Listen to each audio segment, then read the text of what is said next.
Bonjour there! We are 5 episodes in to Project Juggle.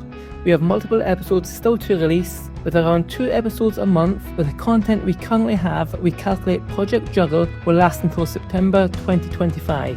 But we have many more awesome ideas for future episodes. Therefore, we have set up a Patreon page and a one-off donations button for anyone who would like to support us, mainly for travel expenses, as this is by far the most costly part of making these episodes. These can both be found in the description. And now for the episode. We hope you enjoy.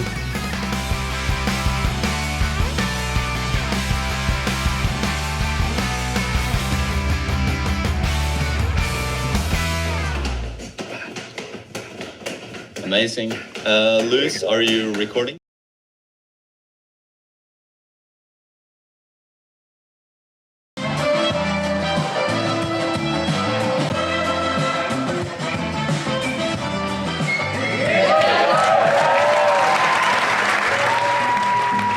So I think it touches a bit what Baba was already saying. So it's really about the community, it's really about us. I really think the most memorable moments come from jugglers themselves at the EJC. So it's up to us to make sure that happens as much as possible, and we really do this together, organizing this EJC. So that's where we want to make sure together we EJC.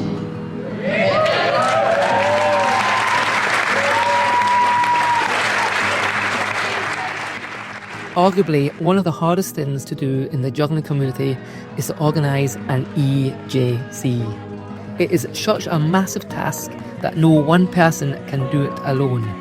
But we are jugglers, and together, anything is possible. Is that it's through the team, through that group of incredibly talented people, bumping up against each other, having arguments, having fights sometimes, making some noise, and working together, they polish each other. And they polish the ideas, and what comes out are these really beautiful stones.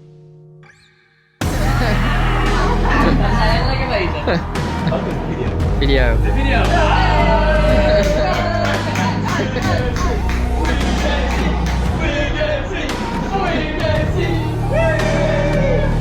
Camping area op de stones. Ja, dat soort dingen. Is dat ook los af? Camping bij de camping is belangrijk dat er... Yes!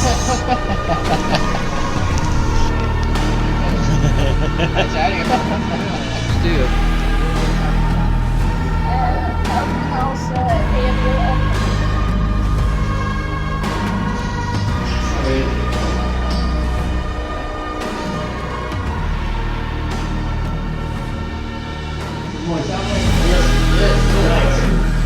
Ja, dan gaan we dan. Hé, wacht, jongens. We hebben een mail.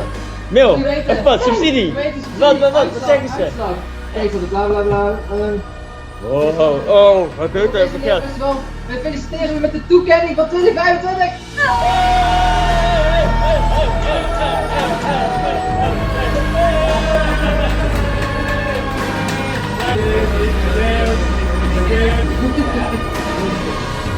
Cheers, hè? Nou, wat pik.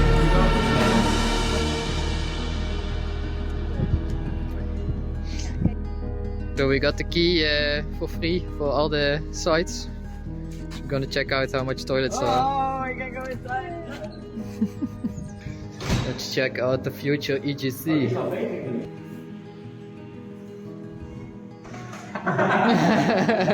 Nothing. Fietshok.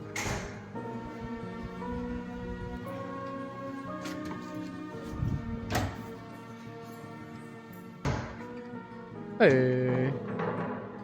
Eivind and I, we are very excited to announce that we're going to be working very closely with the EJC 2025 team. In every episode of this TV show, from now until the start of the EJC, we will be having either an update with the EJC on the current situation, or we will be announcing and interviewing the gala show performers throughout these episodes. Here is an interview we filmed at the previous EJC in Portugal, with the 5 core members of the EJC 2025 team from the Netherlands. Right, so we are here at the EJC 2024 with the EJC 2025 main crew. Yay! Welcome! Yeah! And this episode is going to be about why. Why do people want to put so much work and effort into actually running juggling conventions? But before we go deep into that topic, I would like all of you guys to introduce yourself a little bit briefly, who you are and what your main focus on the EJC is. Let's start here and then go like this. Yes, so I'm Pete, and I'm focusing on the finances. I'm Hannah. I'm focusing on food, drinks, and marketing. Yes, I'm Simon. I'm the chairman of this group. I'm Martijn and I'm focused on program and shows. And I'm Mace, focused on like technical stuff and contact with municipality and the site. Amazing. And who are you guys as a group? Yeah, I think jugglers for most, right? And I think that's also how we got to know each other, right? So Yeah. like it's via juggling, and yeah, we became friends. I think really good friends. So and now we are here. Yeah, Yeah, we live we- in the same city. Yeah, also. And now we live in the same city, almost, but before we are not from the same part of the Netherlands. So we met Yeah. on juggling festivals, and then now we are moving to the same places. And yeah. Amazing. And why do you guys want to run juggling conventions? Who wants to start? I mean, I still don't know, so. Yeah, okay. Maybe Hannah? I think for me it's mostly like juggling is taking part of all my life now, or like since I was 10, and it's give me such a good like friends and also relationships, and everything is included with the juggling. So it's really nice to do something back. We are all organizers in the sense in the Netherlands. We have organized many festivals, and that's where, yeah, it's a little bit gathering the all-star team of organizers together and like, okay, let's do now the big boy. Yeah. So it feels like the next step, you know, after all the small conventions in the Netherlands, like EJC is like, yeah. Really Yeah, nice, it's a big challenge also for us to get this big festival and organize it. And I think we also have a lot of ideas how the festival can evolve and can be better and can be to bring more quality in the festival. And we think we have the quality, the skills to organize it. And not us, it's like we feel that the whole Netherlands, we have a lot of organizational skills. What we need, what we can use, and yeah, we have a lot of quality in all the people in the community. Yeah, and even more than that, I think what you said, we're more than organizers, we are friends. And I feel like, for me, the big series is a lot of fun to do together. We see each other even more than we did before. And Yeah. when we have meetings, it's almost never boring. And it gets very late, and then we get all like, oh, but then it's still fun. So, yeah. Just a lot of fun to do together as well. Because we had such a nice group, I feel like. Yeah, and what also happens that we had this first meeting, and it's also a good example why we do it, because they invited me to a meeting, and I said, no, I don't want to organize EJC, too much work for the whole year. But then the meeting was so nice to be with my friends and organizing that I thought, okay, I just join. Let's do it. Yeah. I think also it was important that you noticed, you were asking around the standards, and it turned out like the people you or we felt like were important to have at least in the team, or like had time to do it. Like your life need to align as well, right? But it takes a lot of time over a long time span. And indeed, like the whole community was also up for it, which is also very, like, if it was just the 5 of us, we couldn't do it. Yeah. It was important that everyone got excited about helping out in some way, and they did. So like, there was enough momentum to keep going, I guess. Yeah. But then you have the venue. But then you also have the town where you have the venue. Mm-hmm. How does the communication between you guys and kind of the locals, and because it's such a big convention, so I imagine there is quite a bit of communication that needs to happen. Yeah, I can say something about it. So we first really reached out to the site itself, because the city is Arnhem, but the site itself is not really in Arnhem. It's an Olympic training center of the Netherlands, which is located like 10 kilometers away from it. So we first really talked to them, and they have a lot of insight in how the city works for us as well. So they're like a commercial party, right? So they can tell us like how they get things done in the city. And we really talked with them for a long time before we approached the city about, hey, we're happening here. And it felt like a safe bet as well, because even if the city was not excited about doing stuff together with us, it's not even in the city anyway. But luckily they are, so we can like combine it nicely. It was really a two-step process. Like first talk to the site, make sure they want us, and have them tell us like how to approach the city a bit, and then just write an email to someone saying, hey, there's an event coming. And I think in the beginning they didn't really take us seriously, the city. Like they were like, oh, you're just another thing happening. But then when we visited the municipality at some point, they said it's 9 days, and they were like, "Oh, that's big. How many people? 5,000, 6,000. Oh, okay." And then the ball started kind of rolling, and now they're really excited to do stuff together. So it was really first the site, and only then we talked to the city. And I think also like the main problem in the Netherlands is like the size. There are not that many spaces that can fit so many jugglers. Like for example, the hall. You know, there is a hall, but then there is no grass to camp. Or like the opposite, we have like so much space to camp, but there is no hall. So yeah, I think this is also the best location we can have now in the Netherlands. And we have it. So. So, like, we visited many sites, right? So at one point we went to Rotterdam, which has Ahoy, which is like a big concert kind of venue. And we didn't. It was the first venue we visited, and we didn't really know how to do it. We didn't write them an email saying, "Hey, we want to do this." We just went there, and then the back entrance was open, and we just went in, and then we just walked through the site the whole day. No one like asked us questions, but everyone had like VIP passes to go in. We're like, oh, maybe this is not the way how to do it. I don't know. And then we were standing in the big halls thinking, is it big enough? We don't know. And then there were technicians coming, and we run away again to a different hall, and we were like, oh, it's not a great site, but it's also not the way to do it maybe. And then the next time we emailed the site saying, hey, can we come and have a look? You ended up even at a concert, right? Oh yeah, that's true. Yeah. There was a concert happening, and we just got in the back, and they were like, "Oh, it's a nice venue. What's happening here?" Oh, it's a concert. And then you went outside, and there was this big line of people waiting for the concert. You were already in. Yeah. That was cool. Yeah. And now, as you are kind of the new core group in a way, how do you think that you guys, or what do you guys want to do different from any other EJC? Like, what is your main focus for this year? Yeah, we have 3 focuses, but maybe we can all tell something about the focus. Yeah. Yeah. Maybe you want to start? Maybe I want to start. Okay. Yeah. So for our convention we focus on 3 different things. It's on the most important thing is that we think that we as the organizers we organize the festival, but the jugglers make the festival, and we call this EJC. What is our slogan? And so we make sure that the basics are right, that we have clean toilets, that we have a lot of toilets, good showers, that there is a nice venue, but we also make sure that everybody gets involved in the convention. So that when you see, this would be super cool if this happening at the convention, that you can organize it yourself. Or I mean, already this week I had someone coming to me saying, "Oh, I want to come by bike. How cool would it be if there would be a bike repair stand?" Yeah, that would be very cool. Do you want to do it? Can I just do it? Yes, you can do it. And then stuff like this. People maybe also don't realize that they have the power to organize it. Just talk to us and like, if you want something cool happening, we'll just do it. We'll help out. Yeah. And, like, you just need your initiative and a bit of your time. Yeah. And we'll not do the rest, but we'll help you out to have cool stuff happening. And I think it's also that we also want to encourage people to really do the volunteering tasks on site. So really feel that the jugglers, that it's their festival, that they're organizing it themselves and make it themselves. Yeah. Yeah, we do this together.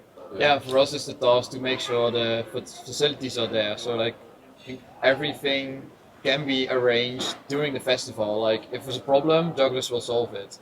But literally these like practical stuff, like indeed toilets and showers, you can't create more showers as a juggler attending the EJC. So that's really the stuff we need to do well. So people at the festival don't need to, hopefully don't pay any attention to it and can just fully focus on the EJC. Also like with the food, right? There's not a lot of food in the area and also no supermarket. So we really want to make sure we have a supermarket on site and have healthy food and mostly vegan, vegetarian, to get that on site so people don't have to walk for hours and you don't have to eat fries and burgers and pizza for a week. So that's also one thing we would really want to focus on. Like a basic ride is good food and good drinks and be healthy during the festival.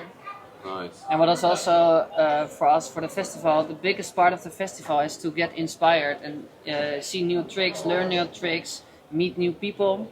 So we try to really push also the workshops a bit further, that you can enter easy, that you can see what kind of workshops are there, and we also want to organize a talk show where we can more have a conversation about juggling and more get knowledge and all the different types of things that are happening.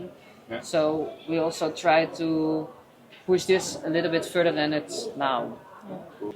I think next to like a process, for example, we also include like slackline, those acrobatic area, like all those kendama, all those like maybe smaller communities, to like get them together. Unit cycle also, So we are kind of the EJC is just a community of smaller communities, right? So the best EJC is the one where you embrace whatever that sub-community needs. And rather than trying to, like already we are ourselves indeed pretty diverse in different communities, but for example acrobatics, we have that a little bit on our team, but not that much. But then we find people like, you know how it will be, you have nice acrobatics at the EJC, so can you organize that? So you make your own EJC, the best EJC. And if you just, exactly. So if you ask that to everyone, then everyone will have the best EJC. Very cool. I also heard you talk a little bit about having, trying to make it eco-friendly. I'm wondering if you could tell us a little bit about that. Together with the team, we talked a lot about what makes the best EJC for us, and we came up with 4 different subjects or 4 pillars where we focus on. So the first focus is the EJC, the community base of the festival, and that everybody is involved and make the festival. The second thing is that we make sure that the basics are right, so that the showers are good, that the location is clean, this kind of things.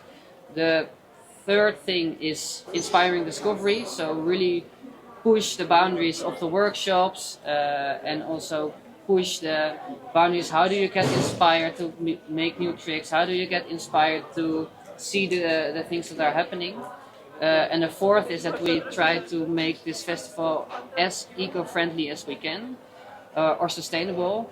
And the sustainability is on 2 sides, so it's on eco-friendly, but it's also how do we make this festival sustainable for the city, so that there's not that are just coming a lot of jugglers and circus people to the town, but how do we make sure that the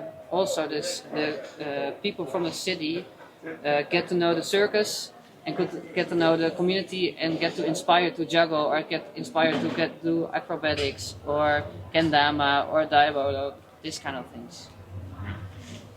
And with the sustainability part, like environmentally wise, we're really like almost more so trying to measure very well what we're doing, so that next EJCs know like, oh, we made these choices that had this impact. Take it as you will and please like build on it, because I don't think this has been done before. We feel like we're doing a lot of research now on like what has impact and what does not, like on this big scale, right? And we've already found travel has impact, so we're trying to focus on this. It's also like handing over the information that we're finding so that we can make it more sustainable for the future generations. Right. Kind of, yeah. I don't know, all of you guys have tons of strengths in terms of how you're going to organize it, and one of them is that you're friends, one of them is that you're jugglers. But what other strengths do you have in terms of organizing, and what weaknesses do you have? Like, what do you guys feel like, oh, here we are actually lacking something, here it would be really nice if someone could just say, I'm all in, I could help with that. Yeah, I think we just as the Dutch people, we are quite efficient and direct, and that helps in also working very efficient, I would say. So no, we all try to really get the best of everything. So we try to really listen to each other and listen to the new ideas and find the best way to do it. And also, I think we have a lot of different qualities of every person. And also, if we don't have these skills, we find it in the whole Dutch community, what is super cool. Wow. And I also think like as a team, like half of this team is like really optimistic, likes to dream, it's like, oh, we can do this. And the other half is like more like, okay, we need to be realistic, make decisions.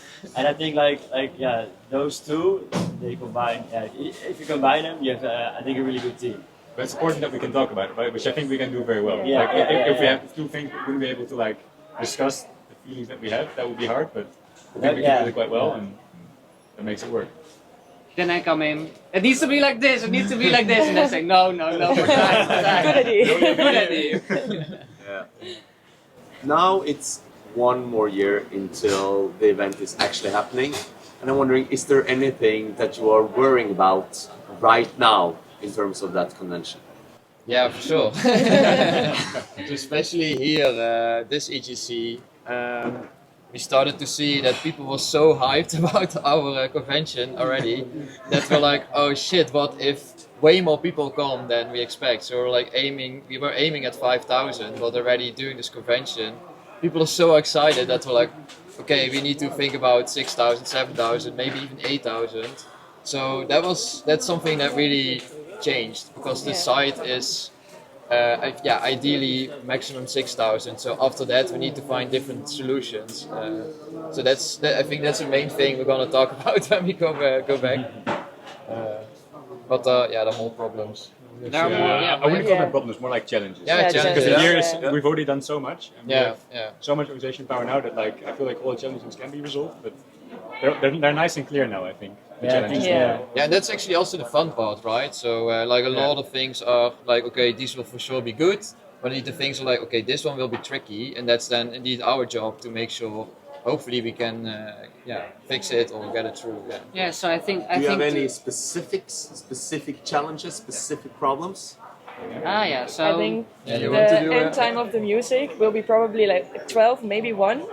It's a general rule in the Netherlands, so we really try to push it to as far as possible. But if it's a rule in the Netherlands, then we have to deal with it. So we're already thinking like silent disco or like other solutions. Building a big wall or something. But we really try to do as much as possible. But it will be possible that we need to stop at 1, and then we also need to find a way to manage all the people that will make noise till 6 or 7 in the morning. So that's one thing. Like renegades. Like renegades. It's like if we say no, then people will say yes, we're gonna do it. So we need to figure out how we're gonna manage that, and that's it's a big thing for us now. Especially for me, we totally understand, and we really want to push it. We like it too. I don't go to bed before 7, but And I think also like if there is no bar then, which is maybe it's because of the rules, then people are not going to bed, so they need to be somewhere, So I think we need to facilitate places where people can be. I think another challenge, I think, is the other prices. In the Netherlands is a country that's more expensive than, for example, Portugal or Spain. We want to keep the prices low, of course, because we want to make sure everybody can come. Also who don't have that much money. So I guess that's a challenge. We try to keep it low, but it's hard because of course we have to pay our costs. I think indeed the focus on funding is not per se a thing EJC do normally, but we're really trying to make most out of that, because it can be maybe 10 to 15% of your budget you can get from funding, but it also costs a lot of effort, and you need to do also a lot of extra things which are also fun, but they also just cost more organizational power. So it's about I think here we are investing more time to actually get funding so we can make the price lower for jugglers. I mean, in that sense, it's really, the EJC is really weird if you talk to other parties, because they're used to a commercial festival, right? And the EJC is one of the few examples that is not that. So you always have to explain it, okay, there's going to be 5,000, let's say 7,000 people coming from all over the world. They're going to pay as little as possible and want to give them a really nice week. We don't need to make any money. They were like, what are you doing? You really need to explain it to them, okay, but we can think of something creative to make this work together. But every time again, you're like, okay, need to explain. We're such a weird kind of festival. It's a lot of explaining to do. Okay, so when I go to a juggling convention, I see the gym, I see the juggling, I see the gala shows, I see the brochure. There's many things I see and it's very easy for me to notice. But what are the things that you spend so much time on that probably no one even thinks about or notices? I think that's the main thing. We spend a lot of time figuring out, does it fit? Like, how many square meters do you need for juggling? That's like Yeah. it sounds so easy, but it's such a difficult We question. talked about this since week 1 and we're still talking We're still about it. talking about it. So again, we're like looking in the hall, like how many jugglers are juggling? How many square meters is this hall? So like every time we're thinking about, is it big enough? How much halls do we need? Do we need to rent an extra hall if 500 more people come? Yeah. I think that's the thing we indeed continuously are looking at and making calculations, estimations, and the same for camping. So Like maybe numbers in general, like how many people gonna get food at the food trucks? How many people go to the supermarket cook themselves? yeah. How many people camp on our camping? How many go to a hotel? How many come by car? Like numbers is such a Yeah, how hard much thing. beer do you Do need? you have any of these numbers from previous EJCs? Yeah, we're getting them, but it's hard. yeah, it's like really hard, you would yeah. say like this is all ordered, but it's not. So we are And it's redoing that different, right? research. Yeah. Like the bartender Yeah. is now quite far away, so how many beers do they sell? How many beers are we gonna sell if the bartender is closer to the gym? Yeah. That's a big difference, and also the prices is making a Or difference. there's no bartend sometimes. Or, yeah. So, Like, no even numbers. if you have numbers, you can't just make an average. You need to put every festival into context. Like, what country was it? How Yeah. far was stuff away from each other? Because it all like influences these numbers, right? And it's fun to do, but that's a lot of work. Yeah. And I think like even if we had all the numbers, it's still like It's difficult. difficult Yeah. to compare because like like every EGC is its own EGC, you know, like Yeah, if you have a Yeah. rain whole week, like you need way more hall space than if you would have a very nice sunny Yeah. EGC. Yeah. So and if you program no shows, then yeah, obviously people will use the gym more. So yeah. I think one other thing that we spent a lot of time on in the like first few months of this year or last year is the question: how do you turn a tent into a theater setting where you can have a lot of people watch the show, but no one complaining about not being able to see the show, which happens often. Yeah. And this is it's funny, like, because we've been spending a lot of time on it, and it's funny to realize how difficult this is. Like, Yeah. and it feels like it's a challenge that has already been resolved 46 times, Yeah. right? But there's no info about it. Yeah. And there's always something like to complain about because you don't want to ask your artist to play like 7 times, but you also don't want like a lot of people to sit in the back and not enjoy the show. So it's really this balance of like, how many can we fit? How much can we program? Yeah. I feel like we've resolved it now, and we're gonna like document it well and give it to the next EJC. Yeah. But we spent a lot of time on this, I think, or at least we have. Yeah. We've all spent time on different things, right? And we only notice it if it's not If good. it's bad, Yeah, exactly. yeah, Yeah. But if it's good, it's Yeah, like, exactly. Yeah. Maybe you will notice it. Maybe. Who knows? Maybe you will now. Yeah. I think like to conclude this, I think like in general, like if you don't notice something, then it's we your spend fault. probably like a lot of time. Yeah. All right, and one final question. That is, how many people exactly do you think will come to the EJC 2025? Oh, it's a good question. 6,235. I wanted also to be very close to that. yeah. I go with 6,482. Now I don't want to be close to you, but they are good estimates. So. You need to say what you think. Yeah, okay. Yeah, let's do then 6,350. Then I go for 7,103. Oh, Nice. So I want it to be a valid side swap. So I'm gonna say 5,330. okay. And if you guys in the comments write how many people you think it will be, they will have the exact data after EJC, and the winner will receive a prize. We don't know the prize yet, but they will receive a prize. Thank you so much, guys, for being here. You answered the questions great, and we're really looking forward to EJC 2025. Nice. Thank you so much. you. Looking you. forward to Thank see you. everyone there. Yeah. Yeah. You plus me is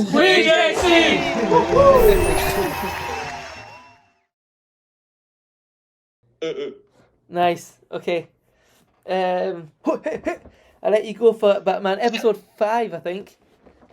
Oh, I have no idea. Yeah, me neither. Okay, let's go. All right, welcome back, guys, from the EJC episode where we followed the crew there that's organizing the entire thing. I hope that you guys enjoyed it.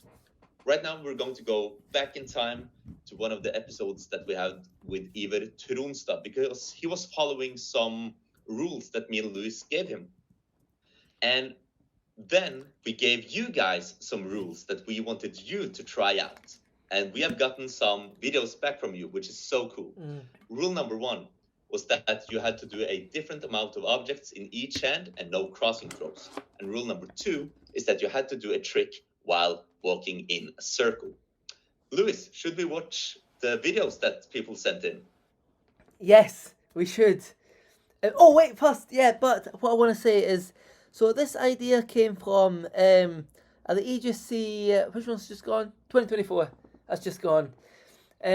So, and I was talking to Annie Cooper, and I said, I'm going to give you a juggling rule. And she said, okay, fire the juggling rule. And the rule was, you have to do 4 different under the leg tricks in a sequence. And I think, well, yeah, obviously she's done that, but I think she's done 6. Eivind, I don't know what to count as under the leg trick. So when you watch it, you count and let me know if it's 6 or 7, or 8 or 5. Yeah. Okay, let us watch the video right now. Wow.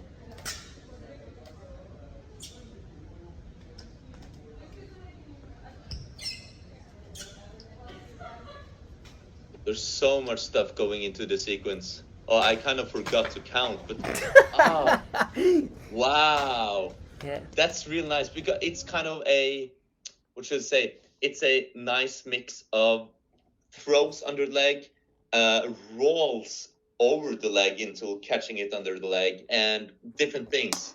It's so much going on in one sequence. Yeah. I think that was really nicely done. Yeah, I loved it. It's the fact that it is, when we say under the leg, no, it was just leg tricks. It was just 4 leg tricks. And they're all very varied. Yeah, throws, catches, stalls. I can't remember the other ones. Rolls, I can't remember. Yeah, and also a kick up I saw there as well. Yeah. Yeah. Okay, should we go to the second one that Annie did? Yes, so Annie actually... And that was actually one of the rules that we sent her. Yes, correct. Yeah, so she also ended the rules, and she did the no crossing one, but she also turned in a circle. So I don't know if we could count it as 2 rules or not. Yeah, that's kind of 2 rules in one. Let's watch it. 3, 2, 1, go. You're bloody faster than me, Eivind. Wow.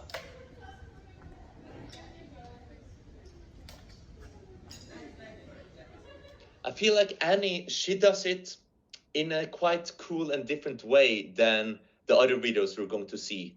Annie's more doing a sequence. She's following the rules, but making it a sequence, which I think is really cool as well. Agreed. Okay, let's continue. We've gotten a video submission by Tammuz. And this video is the first one, and he is not crossing any throws. Can you guess the side swap? I know you know it. But did he get it at home?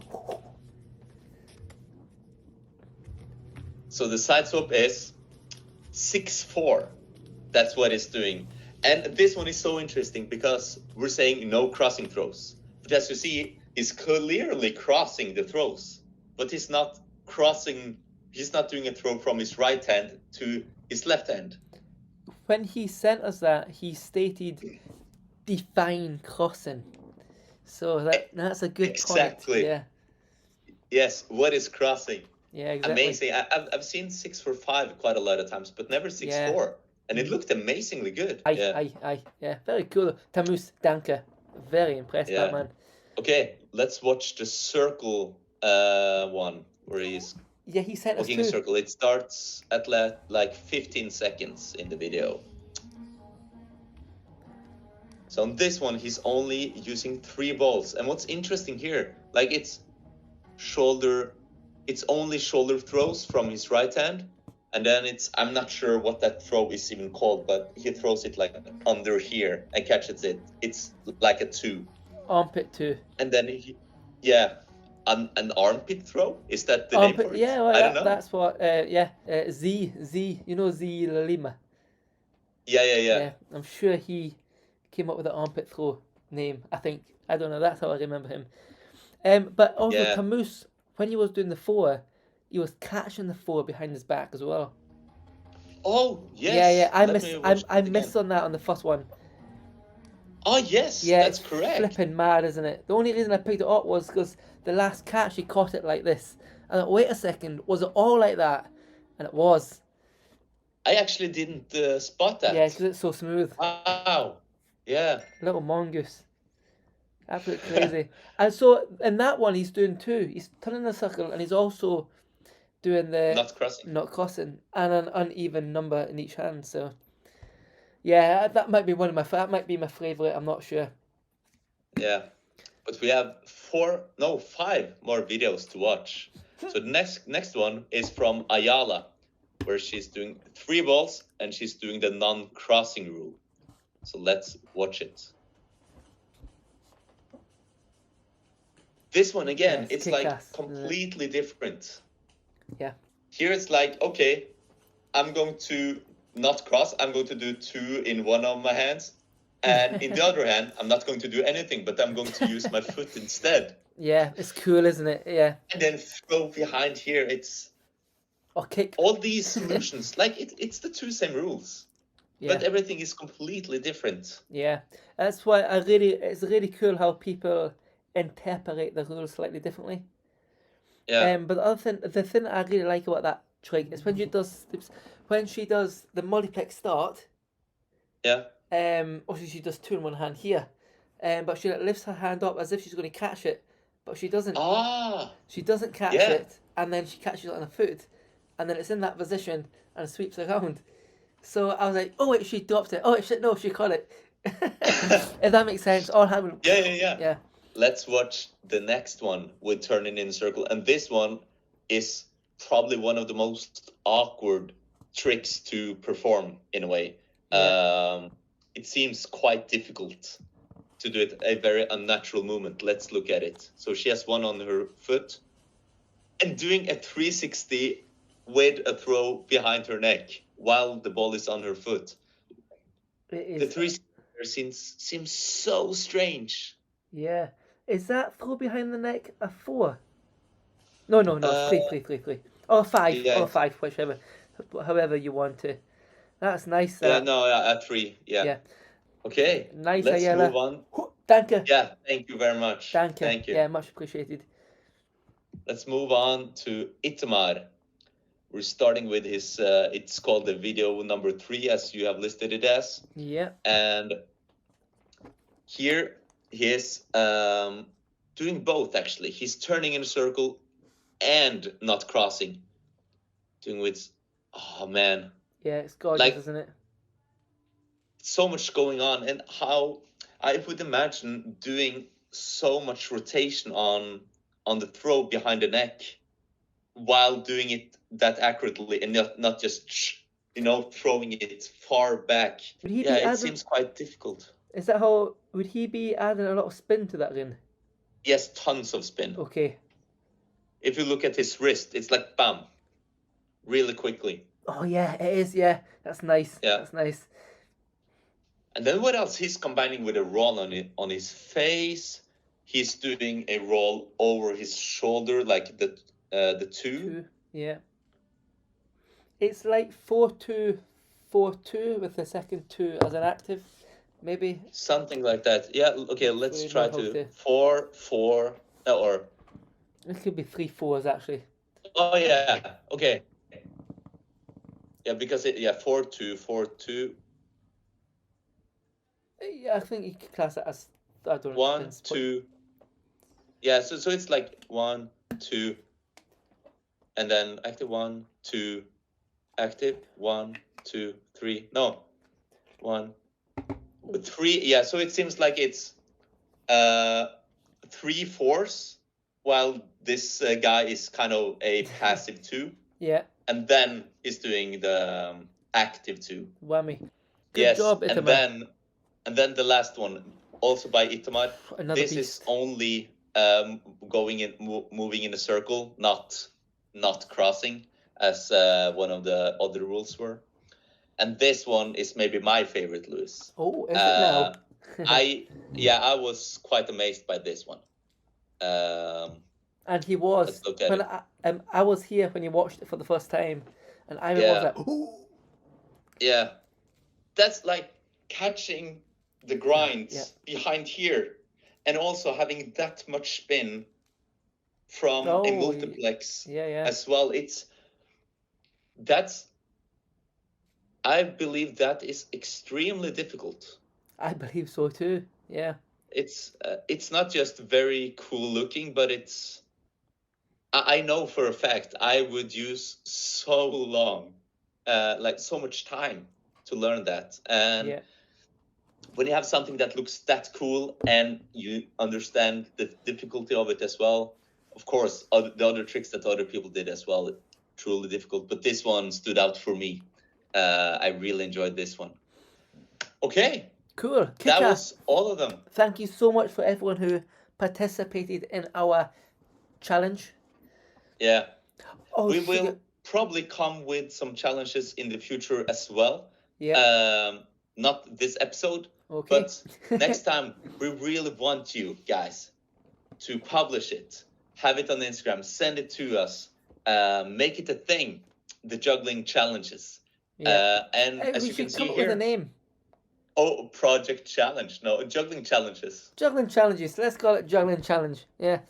Yeah. Nice. And as you can see here, you can get your video up on our podcast so that we kind of, it's not just me and Lewis, but it's us, you know. Community. We're all participating. Teamwork, passion, drive. All right. That's the end of this episode.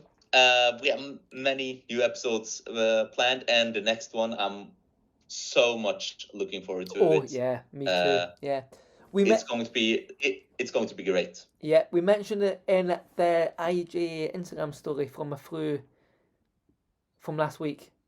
Depending on this one, will they still be able to see it? How does life work on Instagram these days? Oh no, they probably won't see it. Okay, well it doesn't matter. Yeah, but yeah, get ready. The next episode, I think, is one of my favourite. So, should we reveal what it's about? I've already done it in the story. Yeah, so why not do it here? Okay, I will let you do the thing. I'll do the countdown. 3, 2, 1. It's going to be about music and juggling. Should we reveal who's in it? Yes, big names. Peter Åberg, he's the main guy. Then we have Joe Fisher. Then we have David Kane. And then we have Jay Gilligan. Yeah. Was that everyone, or was it one more? That's it, right? 4. Did he mention 4? I think so. Peter, Joe Fisher, David Kane, Jay Gilligan, and me and you.